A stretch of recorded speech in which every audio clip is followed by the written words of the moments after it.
Hey guys, welcome to men stock series. So మేము ఈ video నుంచి జావా స్క్రిప్ట్ స్టార్ట్ చేయబోతున్నాము. జావా స్క్రిప్ట్ అనేది మెయిన్ ప్రోగ్రామింగ్ లాంగ్వేజ్ అనమాట మెన్ స్టాక్లో. మెన్ స్టాక్ అంటే mango DB, express JS, react JS, node JS. చూసారా, mango DB అనేది డేటాబేస్, రిమైన్ అన్నిట్లో జేఎస్ కామన్ ఉంది. కాబట్టి మీరు ఈ వీడియోస్ నుంచి చాలా ఫోకస్గా వినండి. అలాగే ఇప్పుడు ప్రాక్టీస్ చేస్తున్న డౌట్ ఉంటే కామెంట్ సెక్షన్లో పోస్ట్ చేయండి. మీకు జావా స్క్రిప్ట్ బేసిక్స్ ఫౌండేషన్ అర్థం కాకపోతే మెన్ స్టాక్ సిరీస్ అంతా ఒక ముక్క కూడా రాదనమాట. ఓకేనా? సో మన ఛానల్ మెన్ స్టాక్ సిరీస్ సంబంధించి every Monday and Thursday evening 7:10 PM కొత్త వీడియో వస్తుంది. ఎవ్రీ వీడియో 2 days గ్యాప్ ఉంటుంది కాబట్టి ప్రాక్టీస్ చేయండి. డౌట్ ఉంటే కామెంట్ సెక్షన్లో పోస్ట్ చేయండి. అలాగే ఈ వీడియోస్ మిస్ కాకుండా ఉందా అంటే మన ఛానల్ సబ్స్క్రైబ్ చేసి బెల్ ఐకాన్ క్లిక్ చేయండి. ఇంకా నోటిఫికేషన్ వస్తూనే ఉంటాయి. ఈ వీడియోలో మనము జావా స్క్రిప్ట్ వేరియబుల్స్ గురించి తెలుసుకుందాం. ఓకేనా? సో ఇంకా స్టార్ట్ చేద్దాం.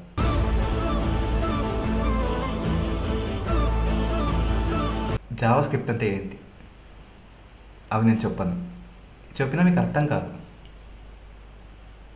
జావా స్క్రిప్ట్ అనేది చాలా పెద్దది. మీరందరూ కాలేజీలో వినే ఉంటారు. వేరియబుల్స్ నుంచి దిస్ కీవర్డ్ వరకు చాలా పెద్దది. ఇందులో నార్మల్ జేఎస్ ఉంటుంది, అడ్వాన్స్ జేఎస్ ఉంటాయి, చాలా రకాలు ఉంటాయి. ఇవన్నీ అర్థం అవ్వాలంటే మీకు చాలా టైం కావాలి. అవన్నీ 10 నిమిషాల్లో చెప్పలేం కదా. కాబట్టి ఇంతే. జై హింద్. సో గైస్, జోక్స్ పక్క పెట్టేస్తే జావా స్క్రిప్ట్ అనేది మనకు ప్రోగ్రామింగ్ లాంగ్వేజ్ అనమాట. ఓకేనా? సో మనకు వెబ్సైట్లో మీరు గమనించినట్టయితే ఈ అమెజాన్ ఉంది కదా. సో వెబ్సైట్లో మనకు ప్రతి వెబ్సైట్కి ఫ్రంట్ ఎండ్ బ్యాక్ ఎండ్ ఉంటుంది. ఫ్రంట్ ఎండ్ అంటే ఏంటి? మనకి కనిపించే ఫ్రంట్ ఎండ్ ఇదంతా ఎలా డెవలప్ చేసినాం, HTML CSSతో డెవలప్ చేస్తాం. మీకు ఇదే ఉంది. ఇప్పుడు నేను ఇక సైన్ ఇన్ అని ఉంది, దాన్ని క్లిక్ చేసినాక ఇక్కడ నా ఈమెయిల్ ID పాస్వర్డ్ ఇచ్చి కంటిన్యూ క్లిక్ చేస్తే ఏమవుతుంది? నా ఈమెయిల్ ID పాస్వర్డ్ కరెక్ట్ అయితే నా అకౌంట్ పేజ్ చూపిస్తుంది, రాంగ్ అయితే పాస్వర్డ్ ఈమెయిల్ అయితే రాంగ్ అని చెప్తుంది. అవునా? సో ఇలా అది ఎలా చెప్పగలుగుతుంది అంటే ఒక లాజిక్ ఉంటుంది దానికి. ఏమని? నేను ఒక ఈమెయిల్ ID పాస్వర్డ్ ఇస్తే ఆ డేటాబేస్లో చెక్ చేయాలి అని. ఓకేనా? సో అందులో చెక్ చేసి అది రాంగ్ అని తెలిసింది అనుకోండి, అది ఒక రెస్పాన్స్ ఇస్తుంది. అది కరెక్ట్ అని తెలిసింది అనుకోండి, ఇంకో రెస్పాన్స్ ఇస్తుంది. సో ఈ లాజిక్ అంతా బ్యాక్గ్రౌండ్లో జరుగుతుంటుంది. ఈ బ్యాక్గ్రౌండ్లో ఈ లాజిక్ జరగడానికి మనకు ఒక ప్రోగ్రామింగ్ లాంగ్వేజ్ కావాలి. ఓకేనా? దానికి మనము జావా స్క్రిప్ట్ అనేది యూజ్ చేస్తాం. ఓకే. సో ఫ్రంట్ ఎండ్ వచ్చేసి మాకు కనిపించేది ఫ్రంట్ ఎండ్లో కూడా. ఇప్పుడు నేను ఫ్రంట్ ఎండ్లో కంటిన్యూ క్లిక్ చేస్తాను. నెక్స్ట్ క్లిక్ చేసి పాస్వర్డ్ కొట్టినాక సైనింగ్ క్లిక్ చేస్తాను కదా.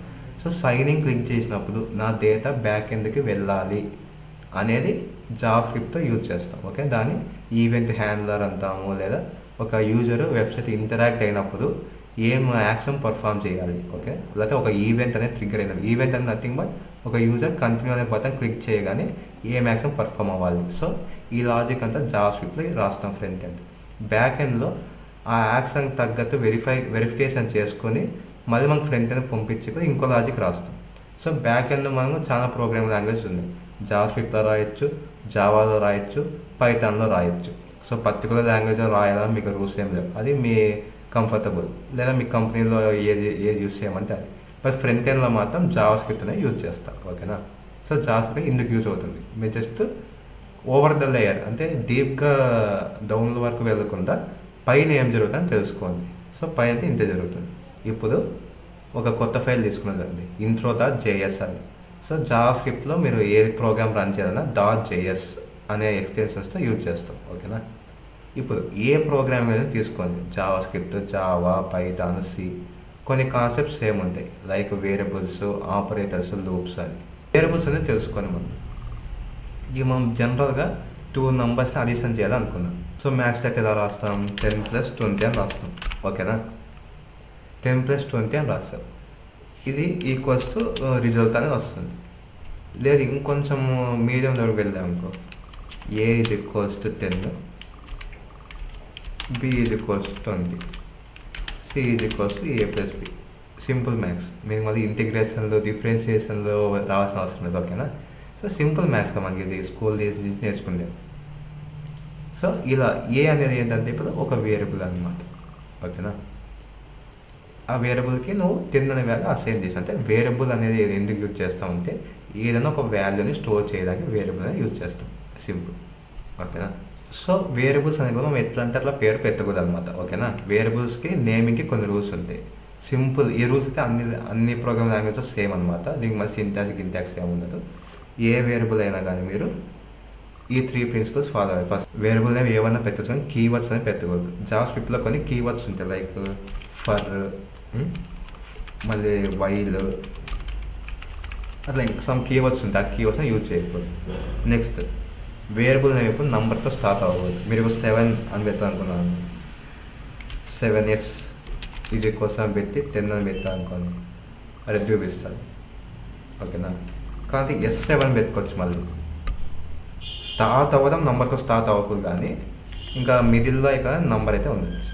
ఇది సెకండ్ రూల్. థర్డ్ రూల్ ఇది స్పెషల్ క్యారెక్టర్స్ లైక్ పర్సంటేజ్ లేదా హ్యాష్ ట్యాగ్, స్టార్, ఇవి పెట్టకూడదు. ఓకేనా?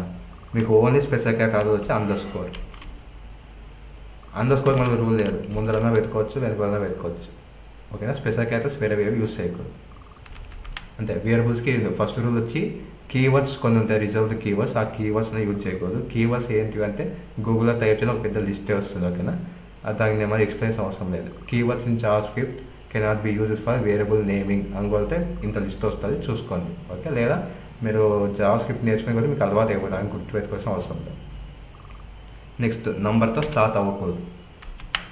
నెక్స్ట్ స్పెషల్ క్యారెక్టర్స్ ఏవి యూజ్ చేయకూడదు. ఇంత సింపుల్. ఓకేనా? ఓకే, ఇప్పుడు ఈతకు బాగానే ఉంది, వేరియబుల్ అయితే తెలుసుకున్నాము. కానీ ఇంకా ఒక చిన్న మిస్టేక్ ఉంది ఇంట్లో. ఏంటంటే జావా స్క్రిప్ట్లో డైరెక్ట్ వేరియబుల్స్ ఇలా రాయకూడదు. అంటే పైథాన్ అనే ప్రోగ్రామింగ్ లాంగ్వేజ్ ఇంకోటి దాంతో రాయొచ్చు, కానీ జావా స్క్రిప్ట్లో డైరెక్ట్ ఇలా రాయకూడదు. మళ్ళీ ఎలా రాయాలి? ఎలా అంటే లెట్. ఓకేనా? లెట్ వ్యార్ కాన్స్ట్, ఇవి కీవర్డ్స్ అనమాట. ఓకేనా? ఈ కీవర్డ్స్ యూజ్ చేసి రాయాలి. అంటే డిఫైన్ చేయాలి. ఎప్పుడైనా వేరియబుల్ని డిఫైన్ చేయడం అంటారు. ఓకే? ఏ అనే వేరియబుల్ డిఫైన్ చేసి నువ్వు దాంట్లోకి 10 అనే వాల్యూ అసైన్ చేసావు. ఓకేనా? సో డిఫైన్ చేసేటప్పుడు ఎప్పుడు ఈ 3 కీవర్డ్స్ యూజ్ చేయాలి. ఇప్పుడు ఒక్కో దానికి ఒక్కో తేడా చూద్దాం. వ్యాల్ ఏ ఈజ్ ఈక్వల్స్ టు 10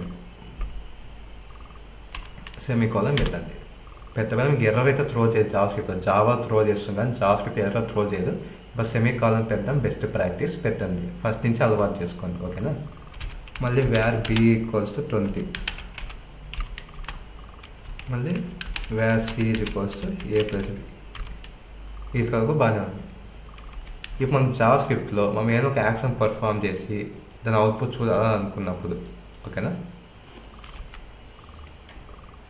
console.log అనే సింటాక్స్ యూజ్ చేస్తాం. కన్సోల్ అంటే నథింగ్ బట్ టర్మినల్ అనమాట. ఇక టర్మినల్ అని ఉంది కదా, న్యూ టర్మినల్ క్లిక్ చేయండి. మీకు ఇది వచ్చింది కదా. లాగ్ అంటే ఇందులో ప్రింట్ చేయండి. ఏమని? కన్సోల్లో ప్రింట్ చేయి. ఏం ప్రింట్ చేయాలా? ఇది నాకు ఏం ప్రింట్ కావాలా? సి అనేది ప్రింట్ కావాలి. ఓకేనా? సో సి అనేది వెళ్తున్నాం, పెట్టి సేవ్ చేస్తాను. ఇక పైన మీరు రన్ అని ఉంది. రన్ వచ్చి అట్లనే కొట్టచ్చు, లేదా అయితే ఎఫ్ అయినా క్లిక్ చేయొచ్చు మీకు. కానీ రన్ చేసినప్పుడు ఇక పైన ఆప్షన్స్ చూపిస్తుంది దేంతో రన్ చేయాలని. ఓకేనా? దాంట్లో నోట్ చేసి సెలెక్ట్ చేసుకుని నాకు చూపించలేదు, దానికి డిఫాల్ట్ తీసేసుకుంది. సో గైస్ మీకు నోట్ చేసి ఇన్స్టాలేషన్ ఇక్కడే సింపుల్గా ఒక 2 minutesలో చూపిస్తారు చూడండి. సో గూగుల్లో కదా నోట్ చేసి అంత అయితే మీకు ఫస్ట్ వస్తుంది. డౌన్లో క్లిక్ చేయండి. చూస్తే మీకు ఇక్కడ మీ ఓఎస్ అవుతుంది. విండోస్ అయితే విండోస్, మ్యాక్ సెలెక్ట్ చేసుకొని విండోస్ ఇన్స్టాలర్ అని ఉంది కదా, దీన్ని క్లిక్ చేయండి. అంతే. క్లిక్ చేయడం ఒక ప్లేస్ చూపిస్తుంది, ఏదో ఒక ప్లేస్ చేయండి. సేవ్ క్లిక్ చేయండి. అంతే. ఓకేనా? సో ఇది వస్తుంది, క్లిక్ చేయండి. ఇంకా అన్ని నెక్స్ట్. ఓకే, యాక్సెప్ట్ క్లిక్ చేయండి. Next install. సో ఇప్పుడు ఎస్ఆర్ నో అని అడుగుతుంది. ఎస్ క్లిక్ చేయండి. క్లిక్ చేయగానే మీకు ఇలా ఇన్స్టాలేషన్ కంప్లీట్ అయిపోతుంది. ఓకేనా? సో ఇది మనకు నోట్ చేసి ఇన్స్టాలేషన్, ఇంక ఇంతకుమించి ఏం లేదు.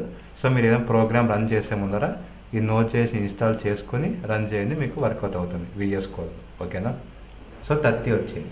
ఓకే, ఇక్కడికి బాగానే 30 వచ్చింది. ఇప్పుడు మనకు వాల్యూస్ అనేది అసైనింగ్ డిక్లరేషన్ ఉంటుంది ఇప్పుడు వేరియబుల్స్. ఓకేనా? ఫస్ట్ డిక్లేరింగ్ అంటే ఏదో చూద్దాం. వ్యార్ ఏ అని ఇచ్చినాం అనుకో, దీన్ని డిక్లేరింగ్ అంటాం. అంటే నువ్వు దీనికి ఏం వాల్యూ ఇంకా ఇవ్వలే, జస్ట్ ఏ అని పెట్టినావు, దానికి ఇది వ్యార్ అనే కీవర్డ్ యూజ్ చేసినావు అంతే. సో ఈ వేరియబుల్ ఏ అనేది డిక్లేర్ చేసినావు అంతే. ఇక్కడ అదే సెకండ్ లైన్లో వ్యార్ ఏ ఈక్వల్స్ 10 అని ఇచ్చినావు అంతే. వేరియబుల్ ఏ దానికి 10 అనేది అసైన్ చేసినాం, సింపుల్.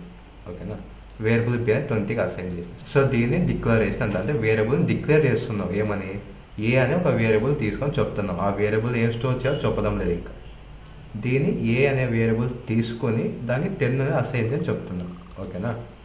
సో గైస్, మీరు ఇక్కడ చూసినట్టయితే వేర్ ఏ అనేది 3 టైమ్స్ తీసుకున్నాం. ఫస్ట్ ఏ ఉత్త డిక్లేర్ చేసిన, దానికి ఏం వాల్యూ అసైన్ చేయాలా, కన్సోల్ చేసిన. మళ్ళీ ఏ 10 చేస్తా, కన్సోల్ చేస్తా. ఏ 20 చేస్తా, కన్సోల్ చేస్తా.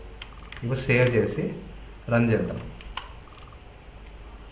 చూడండి, ఫస్ట్ అన్డిఫైన్డ్ వచ్చింది. ఎందుకు, ఏ అనేది మనం ఏ వాల్యూ ఇవ్వలే కాబట్టి అన్డిఫైన్డ్ వచ్చింది. ఓకేనా, అదొక డేటా టైపు. డేటా టైప్స్ గురించి నెక్స్ట్ వీడియోలో ఎక్స్ప్లెయిన్ చేస్తా. ఓకే, ప్రజెంట్ అన్డిఫైన్డ్ అనేది ఒక డేటా టైప్ అనుకోండి. ఓకే, నెక్స్ట్ వేర్ ఏ కోసం 10 అని పెట్టినాం, అది వచ్చింది, కన్సోల్ అయ్యింది. వేర్ 20 పెట్టినా, కన్సోల్ అయ్యింది.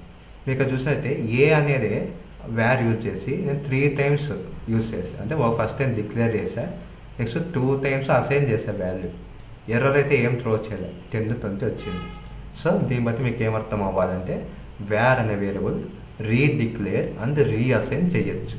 రీడిక్లేర్ అంటే ఇప్పుడు వేర్ ఏ అనేది డిక్లరేషన్ అన్నా, నువ్వు మళ్ళీ వేర్ ఏ అనేది తీసుకున్నావు. ఓకేనా, సో దీన్ని రీడిక్లేర్ చేస్తావు అంటే వేర్ ఏని మళ్ళీ ఇంకోసారి డిక్లేర్ చేసి 10 అనేది అసైన్ చేసినావు. ఇక్కడకు బాగానే, ఇక్కడ చూడు, వేర్ ఏ అనేది మళ్ళీ తీసుకున్నావు అంటే రీడిక్లేర్ చేసినావు, మళ్ళీ ఇంకో వాల్యూ అసైన్ చేసినావు అంటే రీఅసైన్. మళ్ళీ అనేది రీ అంటాం అంటే ఇంగ్లీష్లో, ఇంకే తేడా ఏం లేదు. సో అంటే నువ్వు సేమ్ వేరియబుల్ నేమ్ ఏ అనేది 3 టైమ్స్ మళ్ళీ తీసుకొని మళ్ళీ different type of value assign చేసిన, అది ఎర్రర్ త్రో చేయకుండా ఎవ్రీ టైము ఆ వాల్యూనే మనకు అవుట్పుట్ ఇస్తూ ఉంది. ఓకేనా, సో ఇది where can be redeclare and reassign single line. Okay, దీంట్లో మళ్ళీ స్కోప్ ఆఫ్ వేరియబుల్స్ అని ఉంటుంది, అది నెక్స్ట్ సిచ్యువేషన్ ఎక్స్ప్లెయిన్ చేస్తాను. ప్రజెంట్ అయితే ఇంతే తెలుసుకోండి. ఓకే, వేర్ అనేది రీడిక్లేర్ రీఅసైన్ చేయొచ్చు. ఇదే ఇప్పుడు సింపుల్గా లెట్ అండ్ కాన్స్కి డిఫరెన్స్ చెప్తా చూడండి. వేర్ ప్లేస్ లెట్ పెడతాను అన్నిట్లంతా. సేవ్ చేస్తాను, రన్ చేద్దాం. ఎర్రర్ ఏమొచ్చింది, identifier a has already been declared. ఓకేనా, అంటే నువ్వు ఏని రీడిక్లేర్ చేయలేవు. ఎందుకు, నువ్వు ఆల్రెడీ ఇక్కడ ఫస్ట్ లైన్లో డిక్లేర్ చేసేసినావు, మళ్ళీ 3rd లైన్లోనూ 5th లైన్ డిక్లేర్ చేస్తున్నావు, ఇది తప్పు అని చెప్తాను. ఓకేనా, అది నేను ఇక్కడ లెట్ అనేది తీసేస్తాను. మొత్తం ఏ 10 అని వెళ్తాను. ఇవి చూడండి, లైన్ నెంబర్ 3లో ఎర్రర్ ఉందని చూపిస్తాను కదా ఇక్కడ. ఇవి సేవ్ చేసి F5 క్లిక్ చేస్తే లైన్ నెంబర్ 5లో ఎర్రర్ ఉందని చూపిస్తాను. ఎందుకు, మళ్ళీ లైన్ నెంబర్ 5 రీడిక్లేర్ చేస్తున్నాను. ఓకేనా, కానీ లైన్ నెంబర్ 3కి ఎర్రర్ చూపించలే. సో నేను మళ్ళీ ఇక్కడ కూడా లెట్ తీసేస్తాను లైన్ నెంబర్ 5లో. ఇవి సేవ్ చేసి రన్ చేస్తాను. ఇవి చూడండి, లెట్ ఏ అనేదానికి అన్డిఫైన్డ్ వచ్చింది. ఓకే, బాగానే ఉంది, ఎందుకంటే మేము అసైన్ చేయాలి. మళ్ళీ ఏజ్ కోసం 10 అని చెప్పావు, ఏ అయితే 10 వచ్చింది. మళ్ళీ ఏజ్ కోసం 20 అని చెప్పావు, 20 వచ్చింది. సో దీని బట్టి మీకు ఏమైనా అర్థం కావాలా, లెట్ అనే దాంట్లో రీడిక్లేర్ చేయలేవు, అంటే మళ్ళీ ఇంకోసారి డిక్లరేషన్ చేయలేవు, కానీ రీఅసైన్ చేయొచ్చు. ఎందుకు, ఏజ్ కోసం 10 పెట్టినావు, వాల్యూ చేంజ్ అయిందే. ఏజ్ కోసం 20 పెట్టినావు, వాల్యూ చేంజ్ అయిందే. సో యూ కెన్ రీఅసైన్ అంటే వాల్యూస్ చేంజ్ చేయొచ్చు, కానీ డిక్లరేషన్ మళ్ళీ చేయకూడదు. ఇవి మీకు కొంతమందికి కన్ఫ్యూజ్ అయిపోయి ఏమనుకుంటారంటే లెట్ అనేది ఒకసారి యూస్ చేయాలా, ఇప్పుడు లెట్ ఏ అని ఇస్తే ఇంకా జావాస్క్రిప్ట్ మొత్తం ఈ ఫైల్ మొత్తానికి లెట్ అస్సలు యూస్ చేయకూడదు అనుకుంటారు. అది కాదు, రీడిక్లరేషన్ అంటే సేమ్ వేరియబుల్ నేమ్తో. నేను ఇక్కడ లెట్ బి కోసం బిఏ అని ఇస్తా. ఓకేనా, కన్సోల్ లాగా ఇంకా బిఏ ఇస్తా, రన్ చేస్తా. ఇప్పుడు ఎర్రర్ రాదు. అంటే రీడిక్లేర్ నథింగ్ బట్ లెట్ ఏ అనేది, అంటే ఈ వేరియబుల్ నేమ్తో లెట్ అనే కీవర్డ్ యూజ్ చేసి ఆల్రెడీ డిక్లేర్ చేసినావు, మళ్ళీ లెట్ ఏ అనేది పెట్టకూడదు. అంతే, వేరియబుల్ నేమ్ మళ్ళీ వేరే పెట్టుకుని లెట్ యూస్ చేసుకోవచ్చు, తప్పేం లేదు. ఓకేనా, సో మళ్ళీ మీరు అలా కన్ఫ్యూజ్ అవ్వకండి, లెట్ అనేది ఒకసారి యూస్ చేయాలి, ఎన్నిసార్లు యూజ్ చేయొచ్చు, బట్ సేమ్ వేరియబుల్ నేమ్తో మాత్రం ఒకసారి యూస్ చేయాలి. ఓకేనా, క్లియరా. నెక్స్ట్ ఇప్పుడు అన్నిటికీ కాన్స్ట్నే వెళ్తా.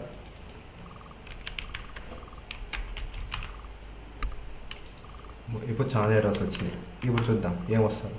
First missing initializer in const declaration.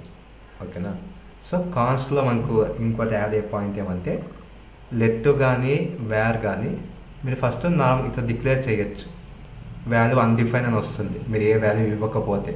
But cost అలా కాదు, నువ్వు ఫస్ట్లోనే నాకు డిక్లేర్ చేయి ఏమని, ఏదో ఒక వాల్యూ ఇవ్వు నాకు 300 ఏదో డిక్లేర్ చేసినాం. ఇప్పుడు సేవ్ చేసి మళ్ళీ రన్ చేస్తాను.